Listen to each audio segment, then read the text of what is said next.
Digital arrest. आता गावाकड आहे ना, लिंबाखाली बसून, वळमणीच्या काठावर बसून, बांधावर धुऱ्यावर बसून आपण आपला मोकळा वेळ जुन्या काळी म्हशीकड आहे ना, जनावराकड, गाईकड फिरत असताना कसा घालायचा. तर जुन्या काळी भले मोठे रेडिओ होते, त्या रेडिओवर गमचे गाणे है ना, एक ऐसी लड़की थी एक ना, जीता था जिसके लिए, मौका मिलेंगे तो फिर हम बता देंगे, असे वगैरे वगैरे आपल्याकडे भरपूर मोठा वेळ होता. आणि त्याच्यानंतर घरी आल्यावर गावाकडे एक डंगरी शाळा बसायची, त्या शाळेमध्ये आपण शिकायचो. पण सध्याच्या काळात जर आपण आपल्याला मोकार किंवा मोकळा वेळ असेल तर घालायचा कुठं, तर आपल्या हातात मोबाईल आहे, 2 GB डाटा आहे. त्याच्यामुळं जगात लोकांचे काय मोकार चाळे पाहिलेत किंवा काय मोकार चाळे चालू आहेत हे पाहण्यासाठी आपण वेळ देतो मोबाईलकडं. आता याच्या अगोदर हॅनी ट्रॅप म्हणजे तू फेसबुकला, इंस्टाग्रामला, मॅसेंजरमध्ये तुला कोणतरी मेसेज करायचं, मेसेज केल्यावर क्या फ्रेंडशिप करना चाहते हो, तुला तर तेवढंच पाहिजे, गोरी गमटी पोरगी घालात हसली, कार्यक्रम बिघडला, मग तुला वाटायचं यस, मग ती मोबाईल नंबर मागायची, मग तू व्हॉट्सअपवर यायचा, व्हॉट्सअपवर आल्याच्यानंतर थोडीफार चॅटिंग व्हायची, मग चॅटिंग झाल्याच्यानंतर ती म्हणायची व्हिडिओ कॉल करना चाहते हो, मग ती काहीतरी पाठ दाखवायची, तू अख्खा पाठ दाखवायचा, अख्खा है ना तो भोंगळा कारभार, मग ती तिकडं स्क्रीन रेकॉर्डिंग करायची आणि मग तुझ्या नात्यातल्या जवळचा जो कोणी त्याला पाठवायची. जर त्याला नसेल पाठवायचा तर तुम्हाला पैसे दे. ह्या टोटल है ना मोकार कार्यक्रमाला आपण हॅनी ट्रॅप म्हणायचो. यानं अनेक लोकांचे पैसे गेले, अनेक लोकांना पश्चाताप झाला, अनेक लोकांना मनस्ताप झाला. त्याला कारणीभूत आपल्यात असणारा किडा आपल्याला चावला. आता तसं डिजिटल अरेस्ट नेमकं काय. गावाकर ग्रामीण भागात आपण असतो, आपण छिद्रे चाळे केले असतात. आज माणूस कसा आहे, कॅरेक्टरनं कसा ओळखायचा, तर त्याला एकमेव पर्याय आहे, त्याची कुठली हिस्ट्री पाहू नका, त्यानं सप्ताह केलाय का, त्यानं देणगी दिली का, त्यानं गावाला पंगत दिली का, काही नाही. त्याचा मोबाईल घ्या, त्या मोबाईलमध्ये क्रोममध्ये जा, क्रोममध्ये गेल्यावर त्याची हिस्ट्री पहा, त्याच्या हिस्ट्रीहून कळते सध्या ते कसं आहे. मग त्या हिस्ट्रीहून कळतं ते कसं आहे.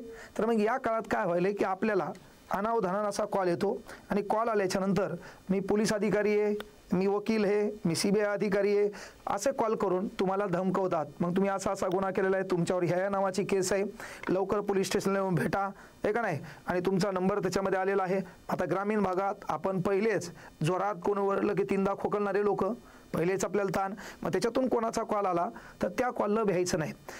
राष्ट्राची किंवा राष्ट्रातली कुठलीच सरकारी यंत्रणा तुम्हाला डायरेक्ट पैसे मागत नसते. तो काही कुटाणा केला तर ती आजूबाजूला जे पोलीस स्टेशन आहे ते येतील, तुला समजून सांगतील, नाही ऐकल्यावर बेमोत मारतील, मरस्तोर मारतील, घेऊन जातील. फोनवर तू एवढा प्रतिष्ठित आहे का की तू हा नंबर त्याच्यापाशी आपोआप गेला आणि तो लय असा कोणता मोठा गुन्हा केलाय, तू करून करून काय, जेवायला गेला तर एखादी प्लेट गायब करशील, शेतात गेला एकांतात कोणाचा धुरा खुरशील, हे ना, तू या चोऱ्या करण्याच्या पद्धती कोणत्या आहेत, बरोबर आहे. मग त्यामुळं तुला कुठलाही पोलीस अधिकारी, कुठलाही CBI अधिकारी, कुठलाही है ना CID अधिकारी कॉल करायला रिकामा नाही. असा कॉल आल्यावर लय मोठं तणाव घ्यायचा नाही. संबंधित जे काही सायबर आहे त्याच्याकडे कंप्लेंट दाखल करायची. हे पहा, म्हणजे डिजिटल अरेस्ट म्हणजे एखाद्या व्यक्तीला ऑनलाईन माध्यमातून कसं फसवायचं, कसा पैसा कमवायचा याचा जांगडगुत्ता कार्यक्रम म्हणजे डिजिटल अरेस्ट. ज्याचा लय मोठा ताण घ्यायचा नाही, आपण कुठला गुन्हा केलाच नाही, त्यामुळे एकच काम करायचं की बाबा सायबरला त्या संदर्भात कळवायचं. त्याच्यानंतर जरी कोणाचा असा कॉल आला रपकन आपला मोबाईल बंद करायचा. त्यानंतर लक्षात घ्या, हे याच्या जाळ्यात फसतंय कोण, वयोवृद्ध लोक, याच्या जाळ्यात ऑनलाईन किंवा ऑनलाईन मोबाईलमध्ये जास्त माहिती नसणारे, किंवा याच्या जाळ्यामध्ये फसतंय कोण, ज्याला नॉलेज नाही, ज्याला महत्त्वपूर्ण गोष्ट जी घर बसून किंवा गावाकडे ग्रामीण भागात राहतात पण ऑनलाईन माध्यमातून बढियापैकी त्याला व्हॉट्सअप, इंस्टाग्राम, फेसबुक चालवण्याचा नाद आहे, लोकांचे चाळे पाण्याचा नाद आहे, त्यांना असा कॉल येतो आणि मग भीतीपोटी असे लोक घाबरतात. जसे हॅनी ट्रॅपमध्ये अनेकांचे पैसे लुटले गेले तसे याच्यात पैसे लुटले जातात. त्याच्यानंतर जा एवढे पैसे पाठवा, तुमची केस क्लोज करतो, ताण घेऊ नका, मी तुमच्या सोबत आहे, तुमचा नंबर पाठवा, तुमचा अकाउंट नंबर पाठवा, तुमचा त्याच्यानंतर OTP पाठवा, आणि याच्यातून आपल्या बँकेतला सर्वच है ना जो काही गुलदस्ता आहे तो गायब होण्याची शक्यता असते. मग याला घाबरायचं नाही. असा कॉल आला, पहिले काम करायचं की आपला फोन बंद करायचा, इंटरनेट ऑफ करायचं आणि सायबर क्राईमला तक्रार द्यायची. त्यासाठी ही लिंक आहे. लय मोठा ताण घ्यायचा नाही, कुठलीच यंत्रणा आपला पैसा मागत नाही.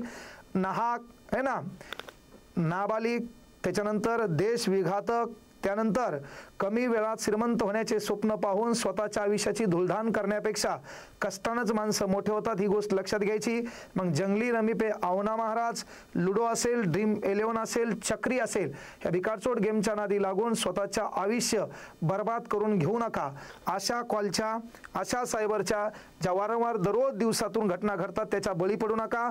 आपल्या परिवाराची आपली काळजी घ्या. डिजिटल अरेस्ट म्हणजे कोणाचा असा कॉल आला, संबंधित पोलीस स्टेशनला त्या कॉल संदर्भात तक्रार द्या. सुखी राहा, निवांत राहा, जगा आणि जगू द्या. Live and let live. धन्यवाद.